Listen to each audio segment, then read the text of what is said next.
Welcome back to this week's episode of Built and Backed. Joining me today is Phil Toussaint, the founder of Ecopreneur, an EdTech company that helps schools and students manage, track, and fulfill community service hours. A Stonehill College graduate from the class of 2019, Phil's professional journey began at the age of 19 in sales and marketing, where he developed a deep passion for these fields. Outside of work, he enjoys being outdoors, volunteering, hitting the gym, and watching movies. Phil, welcome to the show. Thanks for having me again, Ashley. Great to be back. Yeah, I'm excited to have you on the podcast. For any of our listeners, Phil and I are college friends, and I always love anytime I get a chance to talk with him and hear what's going on in his world, being in tech. And Phil, that's where I'd love for you to start is by sharing with our listeners who you are and what you're building at Ecopreneur. Yeah, absolutely. At Ecopreneur, I started it back at the grounds of Stonehill College. We pivoted from a media company, and now we're building within education technology. We're an ed tech company now. Primarily, as you had just mentioned, we primarily work with schools and students to help them manage, track, and fulfill volunteer hours. And we've even found that it's a little bit beyond that too, especially recently. It's not just looking at community service, but then also job opportunities, internship opportunities in general that students might be interested in. And being able to get those opportunities in front of them is kind of the biggest thing that we've seen.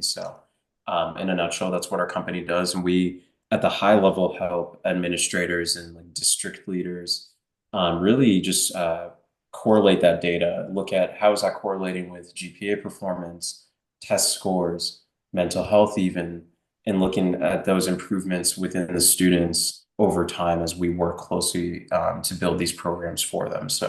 Really exciting kind of work that we're doing at a high level. It just allows for these districts to really just become competitive in those ways. What are students doing outside the classroom versus what's just being done in the classroom?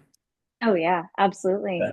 And I'm curious to hear what sparked this idea for Ecopreneur. I know you mentioned, of course, that it was something different originally, and then you switched gears. Yeah. But what was that like aha moment where you're like, no, I think I want to do something different with this? Yeah, for sure. It's kind of funny because when the pandemic hit, we kind of pivoted at that point, and then we were just kind of moving fast in so many different directions, kind of going 100 miles per hour, like in three, four, five different directions, just trying to figure out where do we want to take the future of the company and like what's going to be a sustainable, viable business that actually provides a legitimate solution to people. And we went through a program when I was living in New Jersey. I moved down there for about 4 years after we graduated Stonehill. Started to join this program called Black and Latinos in Tech Accelerator, which was given by Rutgers University down there, which was really cool. We went through that program. We were one of few to get funding outside of that program as well. And then they helped match funding and things like that. And what we did with that funding was figure out like where do we want to niche ourselves, which angle makes sense. We knew we wanted to get into volunteerism, but we weren't 100% sure what that looked like yet. And we figured out, okay, it's in within education. And we got that help through advisors that we started connecting with, people that ended up joining our advisory board. And then the first advisor we had brought on, he actually mentioned, have you thought about schools? And it was kind of an aha moment. We were like, we have thought about it, but we haven't really gone after them too much.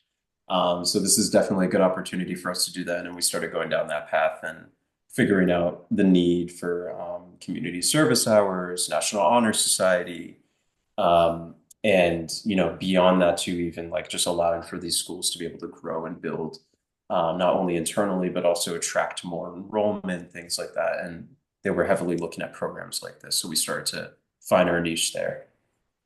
I love it. And to your point with things like National Honor Society, that requires a certain level of community service hours, plus anyone who may be considering going on to higher education after high Mm. school, like they want to be able to show all of their volunteering and community service that they've been a part of. And so Ecopreneur, of course, is the perfect product fit for being able to help both the students and the administration with all of the like admin type tasks that come with student volunteer hours. Definitely, 100%. Yeah, there's a lot of tasks that become burdensome and redundant for these administrators, and we're kind of removing that for them. At the lower level, the kind of the what I like to call the advocates or champions that are going to be in the day-to-day of using our software. Those are Mhm. the people that have those direct pain points, so they love our software. But then at the higher level, when we're looking at the principals, the superintendents, those guys that are making decisions at the high level, they want to see like, is your program one fitting into our thesis? Like, does this fit Hmm. into what we're trying to accomplish? And two, is it going to not only help reduce headaches, but add on? Is it going to add on to potential more budget that we can tap into because we have a program like this? Are we going to Yeah. attract more students, which leads to, again, more money for them? Things like that. How do they improve and become more competitive? And that's the benefit of our platform. Definitely. And it sounds like there's probably a few parties involved. Like you have the school administration, you have the students, Yeah. potentially the parents, and then I wonder too if like the third party is involved, if it's like that other organization that is using the student as a volunteer. Yeah, very much so. I mean, it's funny when it comes to the NGOs, those nonprofits, whether it's a municipality that has like a project that they're doing or it's a nonprofit themselves, typically they're going to get involved and work closely with schools, right? To see, okay, how many students are you sending over to our project? And we'll just keep an eye out. We're going to check them in. That kind of all check-in process that happens at the beginning of these projects, whether it's a one-off thing or if it's a redundant kind of recurring project, essentially. That also is another factor that NGOs look at. So you're totally right when you say that because NGOs want to know, what kind of students are coming to the or, to the projects. How are they going to, interact? How are they going to be, involved and things like that? So there's usually kind of like that external sign up process that they have internally just to be able to vet who's going to be there. But then there's, to your point, multiple parties involved. It's not just the schools, it's not just them as well, but students having to go in and sign up for these projects themselves, parents that, may have to drive their students to these, opportunities and kind of fit that into the schedule. So there's so many different kind of moving pieces. Our goal is to combine all of that and create all-in-one kind of experience that manages all of that through our software. We're just starting off with the kind of basics right now of like, Mhm. here's projects, you can find them, you can sign up through Ecopreneur, you can do things like that. But then how do we think about the future roadmap and the product roadmap that we're going to be building, like different features and different even softwares into it as well. So we're excited about that. Yeah. Is there anything you can share right now, even if it's just ideas that you have Yeah. coming up? So I'll give you a little bit of a sneak peek. This is a long ways down the road, but there are kind of two portals that we're thinking about building into the software. Right now, it's just based on administrators within the school as well as students. So it's just two, portals. It's very simple. What we're thinking about in the future is even like parent portal, to your point. Mhm. How do we get parents more involved and start to kind of like help manage their kids that are going to be within this ecosystem? And then the other side of it too is a reward system that we've kind of kept in the back burner for a long time now. It's kind of our secret sauce that we're excited to kind of bring out eventually.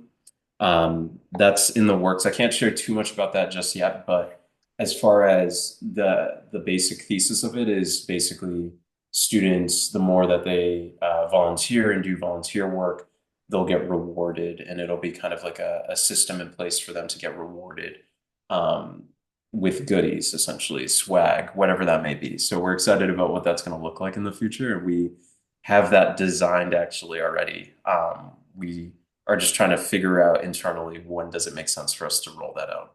Yeah. And that's a good point that you bring up is like, I feel like that is the perfect way to summarize the challenges or internal struggles that a founder has is like getting all of these ideas for their startup, but then being like, it might not be time to roll this out or launch this Yeah. right now. And so, from your perspective, I'm curious to hear how you've been able to build out timelines for things like that when you are so excited about a new feature or new update, but making sure it fits in with your overall goals and plans for the Yeah. product. Yeah, it's a great question. I mean, it's kind of hard to predict. Like you don't ever know the answer all the time, 100%. But you just kind of have to, you know, really evaluate the playing field, have the immediate conversations that are most important right now, and then go from there. So like the biggest thing that we've done is, focus on how do we build the basic product right now that people want. Mm-hmm. Let's start there. We don't need to get into the weeds yet. We don't need to build all these extra features that they don't need. What's the most basic thing that's going to allow them to, go forward? And then from there, and then it's evaluating. So right now, for example, we just onboarded Westwood High School over in Westwood, Massachusetts last week. So we onboarded their National Honor Society students to start, and their administrators as well. So like some of their staff, some of their faculty, and basically they're going to be using the software to, their primary use of it and excitement behind it was to find new opportunities that students can get involved in the greater Boston area as a whole. Mhm. Um, so we're really excited about, working closely with them. But part of that was, what do we build that's basic? What do they need right now? Which was like, for example, on the student side, it was finding opportunities. Okay, how do we, push projects into the platform? Building up their service resumes where they're able to see all their information of like the work that they've done, and then they could download that data for themselves. On the flip side, for the administrators, is being able to create projects, internal projects that they have to the school, or working closely with the NGOs. What does that look like? Um, so we essentially, and it's funny, we were talking about this the past week or two, where we become kind of a lookalike to our competitors, like a me too, essentially, where we kind of look the same and we have the same functionality and basic features and things like that. But what really sets us apart going forward is, how do we innovate upon that? How do we grow beyond that? How do we start to think about ways that we can integrate data better? How do we think about ways that we can automate processes better? Get the right opportunities, thinking about AI, even, things like that. So we're, thinking about all of that in the roadmap. It's just a matter of like, when do we get there and when is it appropriate? And it's really just Mhm. conversations and evaluating the data the way that it needs to be done. Yeah. And so with that being said, I'm curious, I don't know if dashboard is the right word, but do you build custom dashboards for each school that you work with? Like if they, so that way if some schools need something that's more advanced compared to other Yeah. schools that might be something more basic. Yeah, so right now it's basic. So we just keep Hmm. it kind of the same for all the schools Hmm. that we're going to be working with, just because we've done the research, we did the market research with them directly and had those conversations, and all of them pretty much had the same exact pain points. And that's Hmm. the beautiful thing. I always encourage everybody in tech generally, if you're a tech founder, to do market research ahead of time, because you want to know what your market is looking for, what are their pain points, what are you looking to solve. You want to find the same common, themes, essentially. It's kind of like creating a hypothesis, doing a science experiment. You want to make a hypothesis, then you test that hypothesis by having, conversations, and then you start to tweak and kind of build from there. So that's exactly what we did. So right now it's very basic overall for the software itself, allowing for administrators and students to interact with it in some of the ways that I mentioned. But we're thinking about how can we enhance it and customize it for the future for sure. There are little ways that we can do that, even just putting like the school's, themed colors within the dashboard, Hmm. allowing for them to add on to their analytics dashboards for the administrators. Like they may want to see certain data and they may want to take out others, so they can, kind of customize their own dashboard within. But that's just going to develop with time. That's just going to be with the data that we get back, the feedback that we get back from the users. What are they looking for? What are they seeking to look for as far as like data they want to pull together, things like that. We're just kind of playing it by ear, and then we're going from there and building upon that. Yes. And I Yeah. love what you mentioned about really prioritizing market research and like Yes. making sure that you're building not what you think your audience wants, but what you know they want because you heard it from them Right. directly. Exactly. 100%. Yeah. The biggest curse that founders are kind of tasked with is like knowing the difference, right? Knowing what needs to be built versus what you think needs to be built. That's Hmm. super, super important that you know the distinguishing factor between the two, and knowing that, in most cases, you're going to need to build what the users want. But sometimes there may be kind of like scenarios where you need to think about, what do we need to innovate on? One example that comes to mind for me is Steve Jobs as he created Apple and the iPhone. A lot of the time when he was building that out at the beginning, it was more just like him coming to the forefront saying, this is what users want. Let's roll with it. Hmm. And then now we're all addicted to iPhones. So like it's really just kind of finding that balance and the fine tune. But especially in the beginning, most of the time you're going to really be focusing on like what do the users want, and then later on you'll have fun to innovate.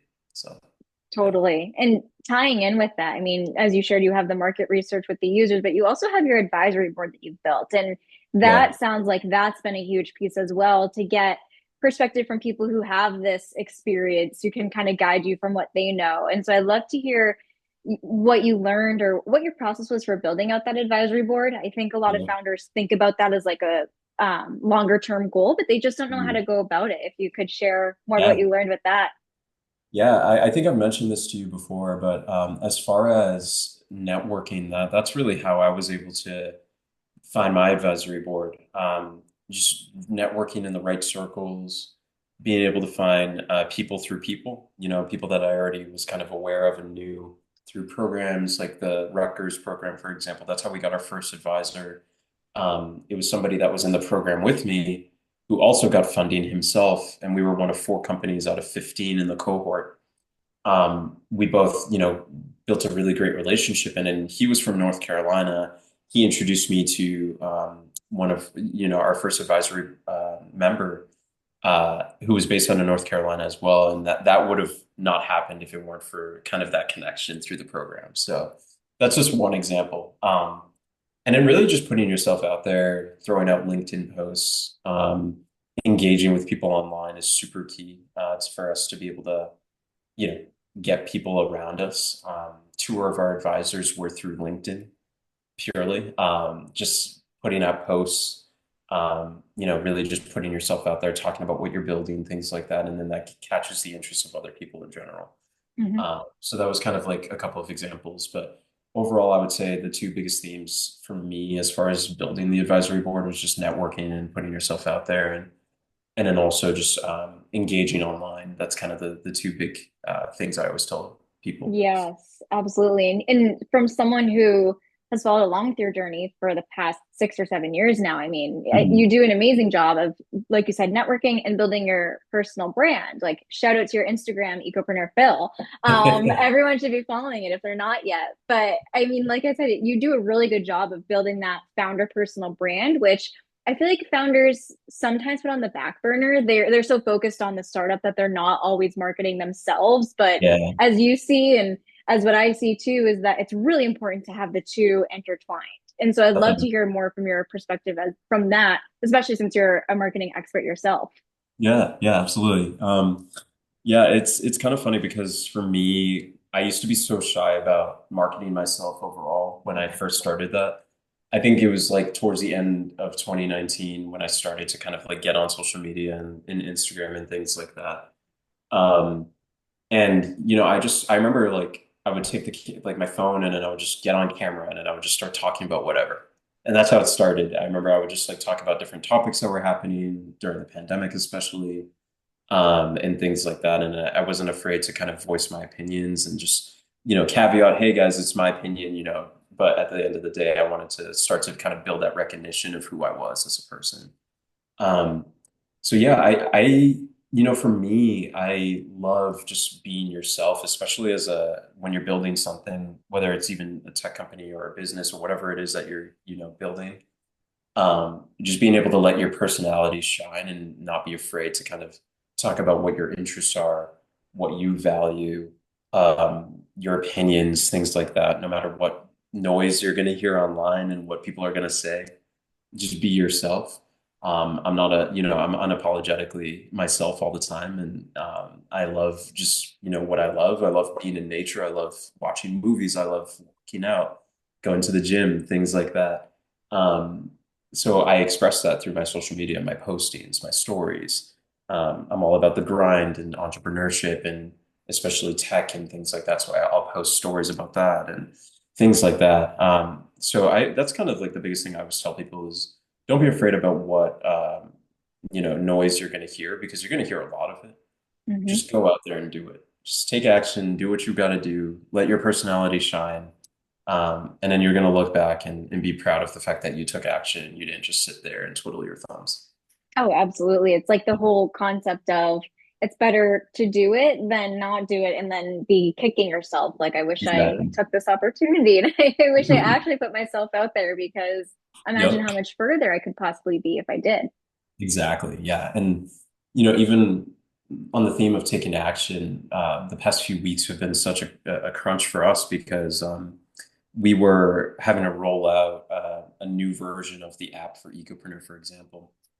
And we had to like rush it really quickly because we were previously on another platform that ended up not working out for us. We had to migrate the whole app to a new platform and build it essentially from scratch again, Oh my right in gosh. time before we had to onboard Westwood High School, which was like a stressful thing altogether. And we had like 2 weeks to get it done.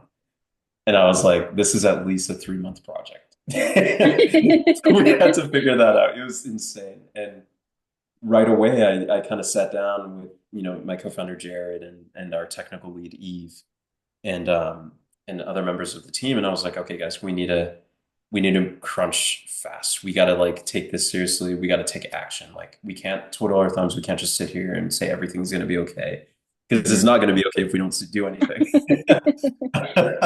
So, it kind of lit a fire for all of us, and we were able to move quickly and move fast based off of it and roll it out just in time, like 2, 3 days prior to Oh my onboarding, gosh. which is crazy. So that was a whole, on the theme of action. I mean, especially in the world of tech, moving fast is everything. It really is. Oh yeah. You know what they say, move fast and break things, which Exactly. it sounds like hopefully you haven't broken anything, but it Oh, sounds yeah, maybe a like little bit. Maybe a little. No promises. but you bring up a really good point there about like how crucial it is to move fast because that's what everyone says is like if you're not Yep, moving quick enough, someone else will. And exactly. so I think you just brought up a really good reminder that like it is important to move quicker on things when you need to in order to continue to stay ahead in the market and also of course provide an awesome customer experience or user experience. Yeah, for sure. 100%. Yeah, that I know as notorious as he is now and controversial as he is now, he's brought up good points. Jeff Bezos has talked about this a lot of the concept of, that specifically, just being able to focus on customer experience, customer support. I think that's super key. Especially I could speak to the world of ed tech. In ed tech, a lot of these schools love founders and teams that are, closely working with them, going in Mm-hmm. person, shaking hands, hearing their concerns, going into the classrooms. When we were onboarding the students last week, I went in 2 different times, 2 different sessions where I onboarded the students personally myself. And most founders will not go to that extent to do those things. They remove Yeah. themselves too much, and that's a bad thing. So I always talk about like how are you going in and making sure that you're making your users happy, you're staying attentive to them, but then you're also really just going above and beyond for them too. It's not like if they're asking for, in our case, 10 projects to find in the area, we're going to throw in 50 for you. We're going Mm-hmm. to go 5 times, 10 times X, and we're going to really just go above and beyond to make sure that everybody gets the experience that they're owed by using our software. Yeah, I love that you brought that up because I think that's important for founders to remember is that sometimes they might be inclined to almost have like a level of separation, almost where they're Yeah. not totally ingrained, but it is important to be ingrained as you shared. But I'm curious to hear from your perspective. I feel like a lot of founders, the reason why they don't get so involved is because it's hard to scale that. And Mm. so I'm curious how you found a good balance of like being there for your customers and your users without it taking time away from other important projects that need your time and attention. For sure. I mean, at the beginning, my biggest advice is like do what doesn't scale because you have to do what doesn't scale so that you can get to scale. It's Mm-hmm. super important. The reason why you want to do what doesn't scale is because you don't know what's going to work and what's not. You're going to break a lot of things at the beginning. Software is going to get buggy. Um, there's going to be ways that you present or onboard that are going to be like off. And that was a prime example for us last week. Working with Westwood, there were mistakes that were made as far Mm-hmm. as the onboarding process and like how that gets done and how that's smooth for everybody to understand to a T. So you have to kind of go in and take the time to fix that and mend that so that you can do it with 100 schools and you're not going to get 100 complaints back. You're going to do it Mhm. with 100 schools and maybe get one complaint because of one tiny thing. But that's good because then you can iterate off that and make it even better and better over time. So that's the biggest thing that I've learned. And as far as, doing that, what I love to look as an example of is a guy named Phil Cutler. It's the founder of Paper. It was a 24/7 like tutoring platform. It kind of morphed into more than that now. They've become more data oriented, but within the world of EdTech, they are phenomenal company. They were able to work with 400 plus school districts across the country. I believe their valuation is about $4 billion now. And he's really scaled the platform into what the epitome of what an ed tech platform could look like. And we really want to get to that point too. And I love what he did because the first districts they were working with were in California. And he was from Canada. He flew out to California, lived there for like 3+ months, and worked closely with the districts, going in person, working with them, with the students directly in classrooms, hearing their pain points. Like it's so crucial to do those things in general because you're not going to know what you don't know or what you do Mhm. know until you go in and make those mistakes and have those conversations. So um, doing what doesn't scale is super important at the beginning, but then when you have the luxury to scale and you get to that point and you have the system down in place, then you can, start to remove yourself in some ways. And but I will always say that just to kind of end on this point, not all the time you're going to have the luxury to fully remove yourself. It's still important as a CEO or as a leader of the company to be present because the moment you Yeah. start to remove yourself too much, people feel it, people see it, and they start to lose trust, and you don't want that. So, Yeah, that is a really good point. yeah. So much good stuff that you've shared here about this point, which is like, first of all, I have to repeat your quote, do what doesn't scale first. Like, that is huge. Like, do the stuff that may require more of your time or energy while you have that time or energy to give. So that Mhm. way you can do what you shared, like really build out those standard operating procedures so that as you scale, it's like you have a document that you can pass off Yes, to someone and say, like, this is what works. Like, I've done this. And it makes it so much easier for onboarding and customer retention and all of those important things that go into growing and scaling a startup. exactly. 100%. Yeah. And to your point too about like still needing to be involved, I love that reminder as well because like you said, people will notice if you're not, but also too, I feel like as a founder, if you're not involved, you probably get to a point where you're like, wait, I don't even know what's going on because I'm just so like not in the day to day. So it's kind of Yeah, like finding that balance of like exactly. not getting so caught up in stuff that you don't need to be caught up in, but also making sure you have your hands in the places where they should be. 100%. Yeah, it's finding that balance, and that's something I've had to learn to do recently. For the first time in probably over a year at this point, I am Mhm. taking this week off after onboarding Westwood High School. That was like it was a whole journey on that. But with that time off, it gives me clarity to kind of think about like going forward, how can I better position myself to not only know what's going on within the company internally, because it's still super important that I do, of course, but then at the same time, being close with the customers, being close with, their feedback, what they're looking for, things like that. So it's just trying to find that balance is always tough, but what I always find Mhm. that helps is one, taking time off helps in general just to clear your head. Two, being able to give yourself a little bit of time to kind of remove yourself in some ways where it's like your habits, the things that you like to do, whether it's meditating, whether it's going to the gym, taking walks, whatever that may look like. Um, and then the third thing is really trusting your team. That's something I've always struggled with myself of trusting my team to get things done while I'm not there. Because if your company or your team can't function without you, that's a problem. You have to be able to kind of know that you have competent people enough to take responsibility for their, positions and their actions and whatever they need to do. Um, and I've always been the guy to jump in and be the problem solver, the solution finder. If there's a will, there's a way. Like that's always kind of my mindset. But I need to also learn to take a step back and say, oh, well, my co-founder's got it. I don't need to jump in and solve that for him. Or, Mhm. my technical lead can fix this bug. I don't need to research it for him or whatever it is. So that's always important too, is finding that trust as well within your team to be able to get, tasks done and whatnot. 100%. Having the trust and faith in the people that you've hired to help fulfill the goal that you set to achieve. And then also, like you shared, taking time for yourself. I mean, I'm guilty of this. Sometimes I view rest as something that I don't want to say makes you feel lazy, but more so like makes you feel guilty of like, oh my gosh, Yeah. you could be using this time to do stuff. But it's important to remember that rest is productive. And to True. your point, I mean, you come up with like all these good ideas and find clarity and know Mhm. which direction you want to take when you take a moment to take a step back and have like a breath of fresh air and think about where you want to be taking your startup in that next level. Yeah, 100%. Yeah, super important.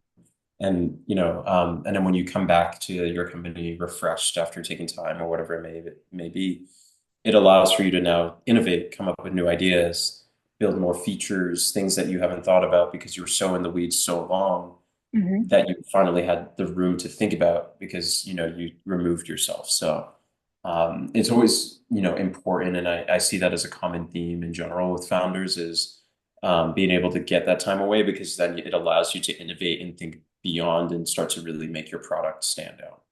Totally. Yeah. And on that note, I'm sure every day looks different for you, but what does your day to day usually look like as a CEO and founder? Oh man, there's no set schedule. You just go with the flow. No, I'm just kidding. There's some calls I have that are consistent, right? So like every Monday, for example, I'll do what we call a founders check-in. So like it's Mhm. me, Jared, my co-founder, and then Eve and Cynthia, who's our product designer. So all of us will jump in, and now we just brought on an executive assistant, Bao, as well. She's also jumping in and helping us with kind of day-to-day tasks. So we'll all kind of congregate, sit together in the call, talk about each of our pods of what we're working on. Primarily with me, it's of course going to be a lot of external outreach, sales, kind of like leading those efforts. With Jared, he'll talk about running the internal operations, what's going on within the company, different SOPs that he's building, whatever it may be. And then, for example, it could be like Cynthia talking about, design work in Figma and, what we're thinking about as far as new features in the future and things that we need to roll out even now based on feedback that we're getting from users and like reviewing that with her, making tweaks on it, and then finalizing that for, Eve, our technical lead to like code and build into it. So like that's just like one example. And then there are other calls that we have as well consistently where we have like biweekly advisor check-ins with our advisors. We have about Mhm. 6 of them now. So one, like a few of them are like monthly, so we'll only do like a once a month check-in. Others are going to be bi-weekly, so every other Thursday, for example, we'll do a call, things like that. But then it's a lot of putting out fires too as things come up. It just, it's chaos. You're just smiling through it, and the house is on fire. Just trying to figure it out. That's pretty much, the life. And when it comes to it, I like to try to kind of prioritize. Like if there's like three different things that came up all of a sudden, it's like, okay, what's the most immediate thing that is like a make or break kind of thing? And then we Yeah, then start to prioritize the list and then we work through it quickly. Um, so yeah, I mean that's kind of the day to day, but it's going to be a mixture of unpredictability, but then also your consistent calls that are always going to anchor you down and help you to kind of reset in the ways that you need to by organizing yourself better and allowing for you to really just have those conversations that are needed to keep the day to day running as well. Yeah. totally. Yeah. And I'm glad that you brought up Jared because I was going to give a shout out to him, your co-founder. Yeah. I always love chatting with founders who do have a co-founder and hearing their perspective. And so I'd love to hear from your experience and your journey with having a co-founder as you two have built out Ecopreneur, what that's been like and what you've learned along the way. Yeah. Oh man. The best way I can describe it is like we're an old married couple that just bicker every day. And it's honestly, and I mean that with so much love. Like him and I are really yin and yang together Hmm. as co-founders. It really allows for us to complement each other's personalities in the ways that we need to. I'm the more outgoing face of the company, talkative, blah blah blah guy. He's the reserved, quiet analysis type of guy, and it's like having that combination is super key. Um, and then, we have our other team members as well that are super important that help kind of, fit the missing pieces that we miss, right? So, but, I wouldn't have it any other way. Like Jared's an amazing co-founder. Him and I working together have been nothing but amazing these past couple of years since we, have been working on building the tech company together. Lots of ups and downs, not gonna lie. There's lots of low points where you're like, oh man, like, is this worth continuing? Is this worth continuing to build and grow and figure this out? There's super high moments where we're like, we're on top of the world, we're gonna kill it, we got this.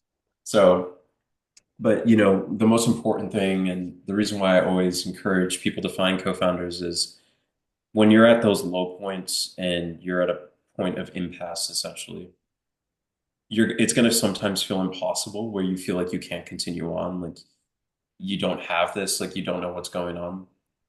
And your other co-founder can step in and say, "We got this. Don't Mhm. worry." That encouragement, you can't find anywhere else, honestly. You really can't. It's to be able to help each other, lift each other when one's low and the other one's high, and vice versa. Super important because it allows for, you guys to keep continuously building, motivating each other, keeping the team intact, doing what we need to do to win at the end of the day and to make Mhm. it happen and to make those, dreams a reality, essentially. So yeah, having a co-founder is gonna really make or break the business. Like it's gonna tell you whether you have the right person or the wrong person. It's also gonna tell you that you need one in general, because if you don't have the right co-founder in place, building on your own, it's really not possible. It really does take a village to build an empire. So to get to that point, you need people around you that are going to help motivate you and take on tasks and things like that. Oh, absolutely. I love that of just being able to be each other's cheerleaders Yeah, ultimately in that sense. And also too, having two sets of hands just makes it so much easier to get things done quicker because there's two of you 100%. compared to one. Yep, exactly. 100%. Yeah, it really does. And going back to, I like that you said that, because going back to the theme of speed, we wouldn't be able to work as quickly as we do without the people that we have, but Mhm. especially also without having each other, to be able to push each other to think through things faster and just make decisions quicker and whatnot. So if it was just me and my one-man team, we wouldn't even have a company to begin with, honestly. So yeah. Yeah, definitely. And for anyone who's listening to this episode who is an aspiring founder in EdTech, what advice Yeah. would you give to them for getting into EdTech specifically? Yeah. That's a very good question. I would say for me, what got me into EdTech was just conversations. That's where it started. When I started outreach to different administrators across the country, and I'm talking principals, campus ministry directors, dean of students, IT directors, even. When we started to have conversations, that's where we started to see the needle move, and we started to kind of build that recognition. People Mhm. started to kind of know, oh, yeah, I've heard of him. I know this. I know him. I spoke to him, a couple months ago. Because that started to happen as I started to have more conversations. There was one time where I jumped on the phone with an administrator, and she had mentioned, she was like, yeah, actually, I know Joe. He mentioned your company. I spoke to him like 2 weeks ago. And I was like, oh, really? So like Wow. it just kind of happens naturally that way. Education is a smaller world than you think. Mhm. And like people know each other because there's so many different conferences and different things to attend. And that's another thing I would also suggest is attending those conferences and starting to kind of build your presence and meeting people and just getting an idea of like, is this an industry that I want to service and be a part of? And do I have a solution that's going to help move the needle for these superintendents or these principals or whatever it is? Mhm. Um, so that's kind of the biggest thing I would say is really just conversations, starting to kind of ingrain yourself, and don't be afraid to outreach. I mean, when I started, I sent out cold emails to these administrators across the country, and that's how we started getting into conversations. It was just like cold emails like, hey, Phil over here at Ecopreneur, we're thinking about building this. We're just trying to get some more market research though. We want to learn from you guys. Would you be down to jump on a 30-minute call? Matter of fact, we'll send you a $10 Starbucks gift card, for your time. Right away, I was getting all these pings like, yeah, yeah, we'll jump on the call. We want to help. There were people that were like, we don't even want the Starbucks gift card. We just want to help. Oh, that's nice. Yeah, so it was awesome. It was really cool. And being able to do that, that's when I started to build that autonomy and reputation. And then people were like, you know what? I'm going to look out for your products. Like when you're ready, when you have this thing built, we'd be interested in this and that. So, and, those things really do help as far as like building relationships. Yes, I love that relationship building has been such a key theme of this episode because it is true. And Yep. on the topic of relationships, one of my favorite questions to ask our guests is to give a shout out to someone in tech that they think is doing something cool right now and are really admiring. So it could be another founder, could be a VC, Yep. ecosystem builder, anyone is fair game. I'm curious to hear who you're admiring Okay. lately. Ooh. Okay. I'm on the hot seat. I gotta think. I gotta think. There's so many people I want to shout out, but I'm trying to think of who may need it the most. I would say, let me see. Oh, so yeah, one of my good buddies, he's based out of Hawaii. His name is Matthew Goldsberg or Burrow, something like that. He is building a company called Nimble Brain AI. Really cool company. He is basically, it's kind of a little difficult to explain, but in a nutshell, he works with companies and helps enhance their AI, data analysis and things like that, and streamline a lot of that. It's really cool because he went through a program out in Hawaii called Blue Startups, which is another accelerator program out there.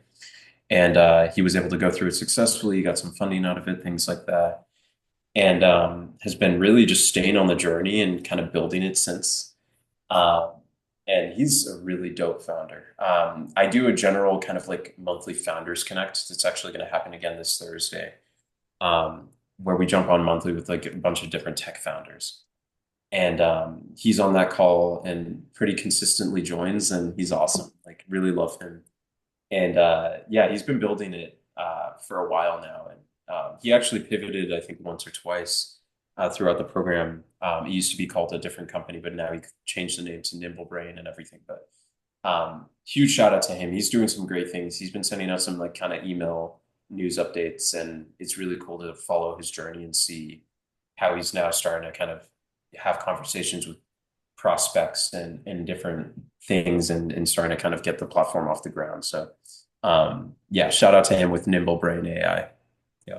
That's a good one. I'll have to check it out. Yeah, yeah, it's pretty cool. Phil, this has been such a good episode, and I always love chatting with you, as I mentioned. And I know that our listeners are really going to appreciate the opportunity to connect with you after. And so I'd love if you could share with them where they can find you online because they'd like to reach out. Absolutely, yeah. So as you mentioned earlier, you'll find me on Instagram, Ecopreneur Phil. Pretty much everywhere I'm Ecopreneur Phil. And then you'll also find our LinkedIn, Ecopreneur Incorporated. And then you could find my website, philiptoussaint.com, or you could visit our direct company website, ecopreneur.digital as well. Perfect. And I'll link to those places in the show notes that our listeners can easily find you from there. Thank you so much for coming on this week's episode of Built and Backed. Thank you so much for having me again, Ashley. Appreciate it.